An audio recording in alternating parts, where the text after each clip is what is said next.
TDP MLA mega కుటుంబాన్ని పొగుడుతూ ఆకాశానికి ఎత్తేశారు. ఆయన చేసిన కామెంట్లు ఇప్పుడు సోషల్ మీడియాలో చర్చనీయాంశంగా మారాయి. మెగా ఫ్యామిలీ రెండాట్లో కూడా అవుదే. 2009 పోటీ చేశాను, చిరంజీవి గారు పార్టీ పెట్టారు, నా ఓట్లు అన్నట్టు పోయింది, ఓడిపోయాను. 2014 పోటీ చేశాను, పవన్ కళ్యాణ్ గారు మనకి సపోర్ట్ చేశారు, నేను ఉన్నానని చెప్పారు, మనం గెలిచాము. మళ్ళీ 19 పోటీ చేశాను, పవన్ కళ్యాణ్ గారు వెళ్ళిపోయారు, మళ్ళీ ఓడిపోయారు. మళ్ళీ 24 పోటీ చేశాను, పవన్ కళ్యాణ్ వచ్చారు, మళ్ళీ గెలిచాను. అంటే నా గెలిపోవటంలో ఇక్కడ మెగా ఫ్యామిలీ పాత్ర చాలా ఉంది. తెలుగు రాష్ట్రాల్లో రాజకీయంగా మెగా కుటుంబం ఒక ప్రత్యేకమైన శక్తిగా ఎదిగింది.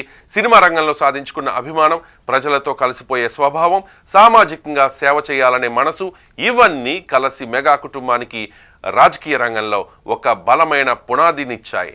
ప్రత్యేకంగా పవన్ కళ్యాణ్ పార్టీ పెట్టిన తర్వాత ఈ ప్రభావం మరింత వేగంగా విస్తరించింది.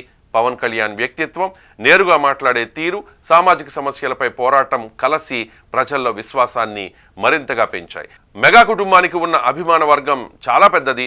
రాష్ట్రంలో దాదాపు ప్రతి ప్రాంతంలో మెగా అభిమానులు పెద్ద సంఖ్యలో ఉంటారు. ఎన్నికల సమయంలో వీరి ప్రభావం స్పష్టంగా కనిపిస్తుంది. మెగా అభిమానులు తలుచుకుంటే ఓడలు బళ్ళవుతాయి, బళ్ళు ఓడలు కూడా అవుతాయి. తాజాగా అంబేద్కర్ కోనసీమ జిల్లా అమలాపురం ఎమ్మెల్యే